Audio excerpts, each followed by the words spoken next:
शिवी बहुत ही खुशदिल लड़की थी, हमेशा हंसने मुस्कुराने वाली। अपने मम्मी पापा की इकलौती संतान थी वो। शिवी के मम्मी पापा की जान बसती थी शिवी में, किंतु उसकी जिंदगी ने एक ऐसा मोड़ लिया जिससे उसकी जिंदगी ही बदल गई। उसकी जिंदगी में सिवाय आ गया। सिवाय उसका कॉलेज फ्रेंड था। कब दोनों में प्यार हो गया पता ही नहीं चला। शिवी उसे अपनी जान से ज्यादा प्यार करती थी, लेकिन एक दिन वो बिना कुछ बोले शिवी से दूर चला गया। शिवी ने उससे मिलने की बहुत कोशिश की, परंतु वो शिवी से सारे रिश्ते नाते खत्म कर लिया था। सिवाय जब से उसकी जिंदगी से गया था, तब से उसे लड़कों की शक्ल से भी नफरत हो गई थी। उसे लगने लगा था कि दुनिया में प्यार नाम की कोई चीज नहीं होती है। अब तो वो जैसे बिना दिल वाली लड़की बन गई थी।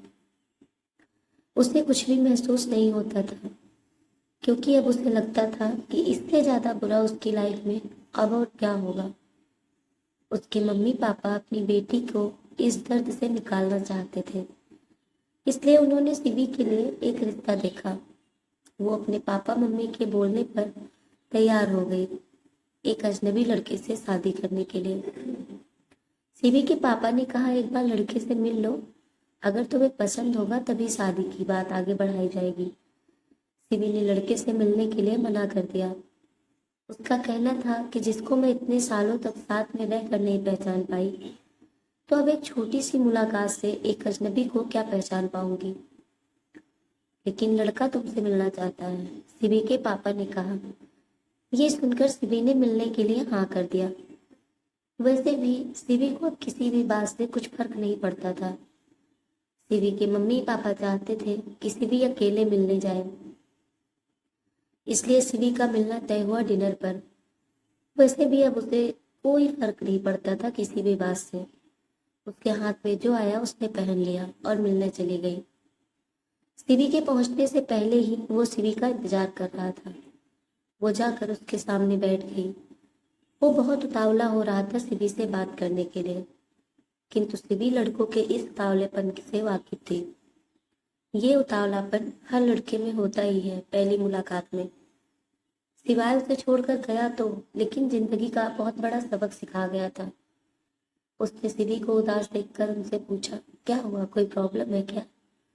शिवी ने कहा, नहीं, बस थोड़ा सा सर दर्द हो रहा है। तो उसने हमदर्दी दिखाते हुए कहा, तो आज क्यों मिलने आई, हम फिर कभी मिल लेते। बातें तो वो बहुत ही प्यार और बहुत ही अच्छी कर रहा था, परंतु शिवी को ये सब बनावटी बातें लग रही थी और उसे गुस्सा भी आ रहा था, क्योंकि लड़कों की अच्छी अच्छी बातें कब बदल जाए पता ही नहीं चलता। ये बात शिवी बहुत अच्छे से जानती थी, इसलिए उसने कहा, नहीं, मैं ठीक हूँ, कोई बात नहीं। वो उससे पूछ रहा था उसकी पसंद नापसंद के बारे में, और शिवी को तो घुटन हो रही थी उसके साथ। वो जल्द से जल्द वहां से जाना चाहती थी। फिर अचानक उसको किसी का फोन आया, और जब फोन पर उसने बात की तो शिवी ने तय कर लिया कि अब उसे इससे शादी नहीं करनी है, क्योंकि जो नाम उसने बताया था अपना, वो वही नाम था जिसको अब कभी वो सुनना ही नहीं चाहती थी। उसने अपना नाम सिवाय बताया था। नाम सुनते ही शिवी हैरान हो गई। वो नाम सुनते ही सिवाय के साथ बिताए हुए पलों को याद करने लगी। याद करते करते अचानक उसे वो पल याद आ गया जिस पल में सिवाय उसे छोड़कर भाग गया था। वो एकदम से खड़ी हो गई और उससे बोली, मैं जा रही हूँ, मुझे अब कोई बात नहीं करनी है, मेरी तबीयत ठीक नहीं लग रही है। वो शिवी की बात सुनकर थोड़ा घबरा गया। शिवी से बोला, अच्छा ठीक है, चलो मैं तुम्हें घर छोड़ देता हूँ। लेकिन शिवी को तो जैसे उससे नफरत हो गई हो। वो उसे अपने पास भी बर्दाश्त नहीं करना चाहती थी, इसलिए वो बिना कुछ बोले ही वहां से जाने लगी। तो वो उसके साथ साथ चलने लगा। शिवी रोते हुए जा रही थी और बाहर आकर टैक्सी का इंतजार करने लगी। शिवी की आंखों में आंसू देखकर उसने शिवी का हाथ पकड़कर गाड़ी में बैठने के लिए कहा।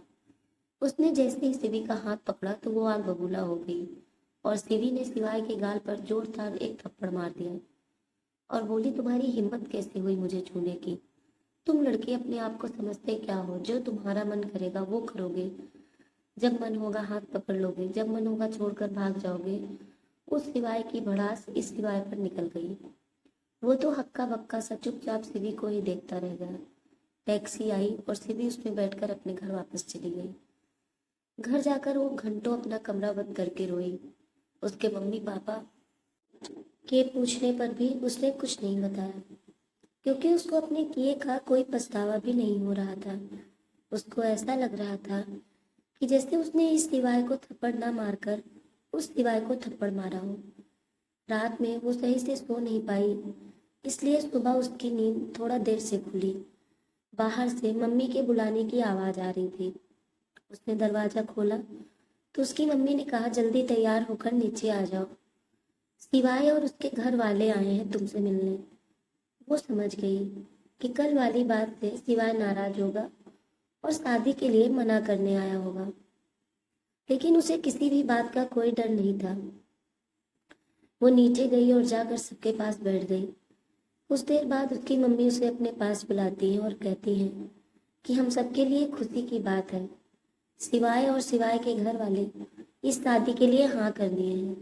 खासकर सिवाय, उसको तुम बहुत पसंद हो और जल्दी शादी भी करना चाहता है वो। ये सुनकर तो सिमी सोच में पड़ गई कि जिस इंसान को कल मैंने थप्पड़ मारा था, वो शादी के लिए मना करने के बजाय जल्दी ही शादी करना चाहता है। सिवी ने अपनी मम्मी से कहा, मुझे अकेले में सिवाय से कुछ बात करनी है। वो सिवी के कमरे में आया तो सिवी ने पहली बार उसको सही से देखा। वो काफी हैंडसम दिख रहा था। सिवी कुछ बोलती उससे पहले ही वो बोलने लगा। उसने कहा कि मुझे पता है आपके साथ धोखा हुआ है और कहीं ना कहीं आपने उस लड़के से सच्चा प्यार किया था, इसलिए इस धोखे का असर आपके दिलो दिमाग पर इस कदर हावी हो गया है कि आपको हर लड़का झूठा और धोखेबाज लगता है। आपने किसी से इस कदर सच्चा प्यार किया था कि हर लड़के में आपको आज भी वही नजर आता है। आपका ऐसा प्यार देखकर मुझे कल रात ही आपसे प्यार हो गया था और मैं एक मौका भी चाहता हूँ ये साबित करने का कि हर लड़का एक जैसा नहीं होता है। इसलिए आप मुझे मौका दें आपको गलत साबित करने का। उसकी यह बात सुनकर सिवी ना नहीं कह सकी। एक वो सिवाय था जिसकी वजह से प्यार से विश्वास उठ गया था, और एक ये सिवाय जो फिर से मुझे बिलीव करा रहा था कि प्यार होता है। दोनों की सहमति से घर वालों ने दोनों की शादी कर दी और सिवी को एक प्यार करने वाला लाइफ पार्टनर मिल जाता है, जिसने ये साबित कर दिया किसी एक की गलती की वजह से हर किसी को उसी नज़रिए से नहीं देखना चाहिए। दोस्तों, कहानी को अंत तक सुनने के लिए धन्यवाद। अगर आपको हमारी ये छोटी सी कहानी पसंद आई हो तो प्लीज़ लाइक करें, शेयर करें और हमारे चैनल को सब्सक्राइब करें। धन्यवाद।